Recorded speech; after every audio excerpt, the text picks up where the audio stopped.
नमस्कार, times of Swaraj में आप सबों का स्वागत है। मैं हूं संतोष सिंह और आज हम टाइम्स ऑफ स्वराज में चर्चा करने जा रहे हैं कि बिहार की राजनीति में सवर्ण मतदाताओं की जो भूमिका इन दिनों देखने को मिल रही है, उस भूमिका की वजह से जो बिहार में जो क्षेत्रीय दल हैं वो आने वाले समय में सवर्ण जातियों को लेकर कौन सी राजनीतिक पाठ पढ़ाई जाए या कौन सी ऐसी राजनीतिक शैली अपनाई जाए या फिर कौन सी ऐसी राजनीतिक समीकरण बनाई जाए जिसके सहारे सवर्ण मतदाताओं की गोलबंदी कर सके। क्योंकि अब सवर्ण मतदाता न बीजेपी के साथ पूरी तौर पर है, न जदयू के पास साथ पूरी तौर पर है। जहां जिसका जैसा उम्मीदवार वहां वो लोग शिफ्ट करने लगे।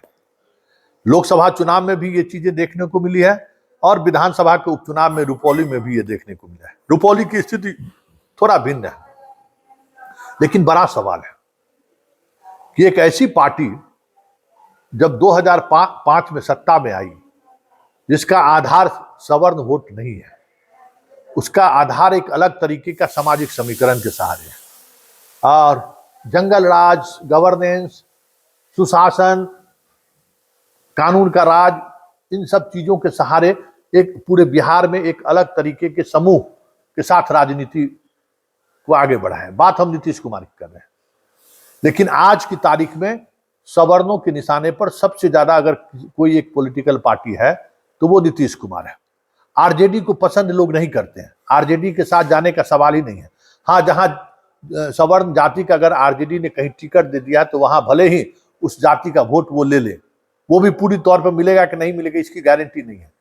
लेकिन जदयू के साथ कुछ चीजें हो रही है कि जदयू में भी अब जहां उम्मीदवार है वहां भले मिल जाए, लेकिन बाकी जगह शिफ्टिंग में समस्याएं हो रही है। तो इसको लेकर हमें लगता है कि नीतीश कुमार ने एक सवर्ण सांसद, मंत्री और जितने पार्टी के पदाधिकारी हैं उनकी एक जल्द बैठक करने वाले हैं। क्योंकि रुपौली की हार, चाहे जहानाबाद का हार, ये सारे हार के बाद अब इस नतीजे पर जदयू पहुंच रही है कि अति पिछड़ा का वोट सवर्ण को ट्रांसफर हो रहा है और उस वजह से वो विधायक, सांसद बन रहे हैं। लेकिन अति पिछड़ा जहां उम्मीदवार है वहां सवर्णों का वोट ट्रांसफर नहीं हो रहा है।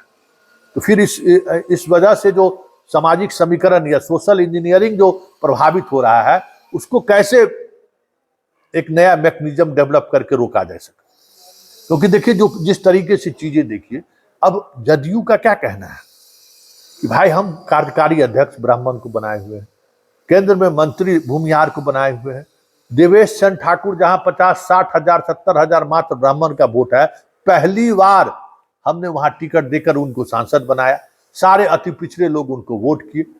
लेकिन यही प्रयोग हम जहानाबाद में अति पिछड़ों के साथ किए, अति पिछड़ा को लोग वोट नहीं किया और चंद्रवंशी हार गए चुनाव। तो ये जदयू का जो 2020 के लोग विधानसभा चुनाव में भी जो समस्याएं हुई कि हर जगह मध्य बिहार हो या फिर उत्तर बिहार के कुछ इलाकों में है, भाई सवर्ण उम्मीदवार खड़ा होके उनको हरा दिए, राजद वहां जीत गई। ये चीजें होनी शुरू हो गई है। शंकर सिंह की जीत की परिस्थिति कुछ और है, वहां दो अति पिछड़ा की लड़ाई में उनको जो लाभ मिला, फिर लेकिन वहां जो एक बाहुबली का जो वर्चस्व का जो एक तरीका है, उस तरीका में वहां सवर्ण और अति पिछड़ा की लड़ाई नहीं है। वहां एक अलग तरीके का गैंगवार की लड़ाई है, उसमें मुसलमान, यादव, राजपूत, भूमिहार, ब्राह्मण सब एक तरफ हो जाता है गंगौता के खिलाफ, तो वो अलग समीकरण। लेकिन बिहार में अब बताइए कि वाइस चांसलर की नियुक्ति हो, उसमें सवर्णों का कोटा निर्धारित है, जितने सवर्ण अधिकारी हैं मैक्सिमम का फील्ड में पोस्टिंग हो रहा है। सवर्ण मंत्र, आज नीतीश कुमार पर क्या आरोप लगता है? नीतीश कुमार संजय झा हो, चाहे विजय चौधरी हो या ललन सिंह से घिरे रहते हैं। चलता तो फॉरवर्डे को है, सवरने को चल रहा है। अति पिछड़ा गुरमी उर्मी तो दया का पात्र है, बोलता है ना, बैकवर्ड के अंदर में तो ये भावना आ रही है ना, और आती ही रहती है कि हम लोग उनको पूरी तरह उनके साथ, अब ललन सिंह के साथ पूरा मंडल वहां खड़ा होने के बावजूद भी पूरे बैकवर्ड लोग वोट किए ना भाई, जीता है ना वो, लेकिन जहानाबाद में आप वोट नहीं किए। तो ये बात अब अति पिछड़ा और पिछड़ों की तरफ से भी नीतीश के दरबार में पहुंचनी शुरू हो गई कि ऐसे तो अब राजनीति नहीं चलेगी। आनंद मोहन को जिस परिस्थिति में जेल से निकाला गया, क्या ये सामान्य स्थिति थी? एक तो आईएएस अधिकारी और उस पर भी दलित अधिकारी, और उनकी हत्या हुई है। हत्या में वो शामिल थे या नहीं थे, ये बात की बात है। सुप्रीम कोर्ट तक उनको कन्विक्ट कर दिया है।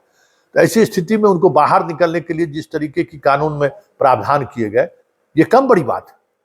और फिर अगर ऐसे में राजपूत समाज, अवधेश नारायण सिंह विधान परिषद के सभापति उनको बना दिया गया।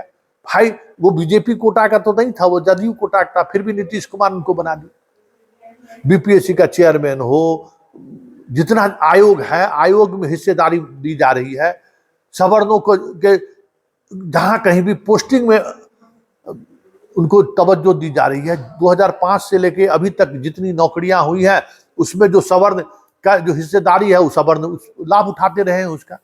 नौकरी इतना तो हुआ, फिर भी सवर्ण मतदाता अगर इस तरीके से सोचना शुरू किया है, इसका दबाव अब नीतीश कुमार पर भी पड़ने लगा। नीतीश कुमार के जो आसपास जो अति पिछड़ा और दलित और महादलित और पिछड़ी जाति के जो लोग विधायक हैं, पार्टी के कार्यकर्ता हैं, वो अब उन पर दबाव बनाने लगे कि ऐसे नहीं चलेगा कि हम उनको वोट दें, वो हमको वोट ना दें। इसी को लेकर जल्द ही नीतीश कुमार एक बैठक बुलाने वाले हैं और बिहार के सवर्णों को कैसे पार्टी से जोड़ा जाए, उसको लेकर एक मुहिम चलाने की बात हो रही है कि भाई संवाद करिए।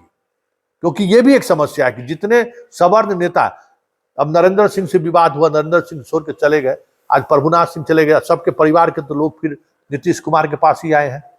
नीतीश कुमार से जुड़े ना भाई, अजय सिंह जुड़ा ना, नहीं चुनाव लड़े तो अजय सिंह को हिस्सेदारी की बात हुई ना कि आप सांसद का चुनाव छोड़ दीजिए। सिवान में यंग राजपूत भले ही हिना साहब के साथ हो, लेकिन जो पॉलिटिकली समझदार थे वो जदयू के उम्मीदवार को वोट किए। तो ये समझदारी पूरे बिहार में बने कि देखिए जो गठबंधन है ना, गठबंधन की राजनीति में जब हम बीजेपी के साथ हैं तो सवर्ण कोई और विकल्प ना दिखे, और अगर वो विकल्प दिखना शुरू कर दिए तो फिर क्या नीतीश कुमार भी उसी राजनीति की तरफ आगे बढ़े जिस राजनीति को लालू यादव 90 से लेकर 2005 तक बिहार में जारी रखे, कि पिछड़ावाद की जो लड़ाई है उसको थोड़ा और हवा दे दिया जाए। क्या हवा, आपकी संख्या कितनी है, उसी पर हवा पे और थोड़ा ये कर दिया जाए, आप उसका वोट शिफ्ट नहीं होगा, आप हार जाइएगा। आप कितने जगह जिताने की स्थिति में है, बिहार में सवर्ण कितने जगह पर जिताने की स्थिति में है, लेकिन आप कहीं भी हैं तो बिना अन्य पिछड़ी जाति के मदद के बगैर आप चुनाव जीत नहीं सकते। वोट देने से आपको मतलब है नहीं, घर पे रहिएगा, वोट देने निकलिएगा नहीं। चुनाव के समय में बाहर में है तो हम आके अपना वो जिम्मेवारी एहसास कराए, हम अपने वोट बैंक का वो चाहत है नहीं।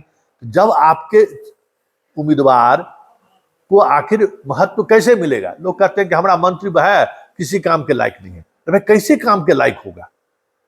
आप जब वोट देने के लिए एग्रेसिवली आप कहीं भी हो, दिल्ली में हो, मुंबई हो, चाहे हरियाणा हो, जब आप आने लगिएगा, जैसे छठ पर्व में आते हैं, दीपावली में वोट के समय आने लगिएगा, तब आपके वोट का महत्व विधायक को भी समझ में आएगा, मुखिया को भी समझ में आएगा, तब आपका पूछ बनेगा, तब आपके जाति के विधायक और मंत्री मजबूत महसूस करेंगे। अभी तो टोटल उन्हीं के वोटर पर निर्भर है।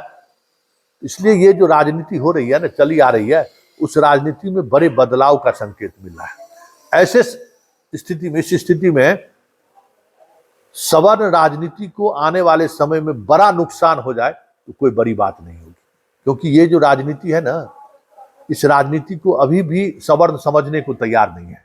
अभी भी सवर्ण अपने आप को ड्राइविंग सीट पर ही बैठने की जुगत में लगे रहते हैं। ये आप उन्हें समझ में, मुख्यमंत्री की कुर्सी तो गई, विधायक और सांसद भी आप बनिएगा कि नहीं बनिएगा, इसकी भी कोई गारंटी नहीं है। क्योंकि सामाजिक समीकरण में अगर आप किसी के साथ नहीं जुड़िएगा, आप अपना वोट ट्रांसफर नहीं करिएगा, तो कुशवाहा वाला हाल हो जाएगा। बिहार की राजनीति में कुशवाहा की ये स्थिति क्यों है कि कुशवाहा जाति के अलावा बस जाति देखता है, जाति और पार्टी से उसको कोई मतलब नहीं है। किसी भी पार्टी से का उम्मीदवार क्यों ना हो, कुशवाहा होना चाहिए। तो बिहार की राजनीति में 5% होने के बावजूद भी कुशवाहा हाशिए पर क्यों है? इसीलिए हाशिए पर है। तो आने वाले समय में सवर्ण राजनीति भी हाशिए पर चले जाए तो कोई बड़ी बात नहीं होगी, क्योंकि अगर कॉम्बिनेशन के साथ अगर आप चुनाव में किसी भी दल के साथ नहीं बने रहेंगे तो ठाकुर का कुआं तो है ही। लालू यादव जब अपने सबसे करीबी वोटर को इस तरीके से नजरअंदाज करना शुरू कर दिया है, ठाकुर का कुआं के सहारे कि हम बैकवर्ड को एकजुट कर लेंगे, तो नीतीश कुमार के लिए खोने के लिए क्या है? नीतीश कुमार अगर वो राजनीति शुरू कर दे तो बीजेपी में आप कहाँ है? बीजेपी तो आपके हाथ से गया ही, राजद आपको अछूते मानता है। एक जदयू है ना जहां आपका कोई राजनीतिक स्पेस है, और वहां भी आप अगर अपने अनुकूल चीजों को देखना शुरू कर देंगे तो फिर तो हाशिए पर जाने से कौन आपको रोक सकता है? कोई रोक सकता है क्या? जितने पद पर अभी बने हुए हैं, क्या वो पद आपको फिर अगर चीजें बदली तो क्या आपके हाथों में आ सकता है क्या?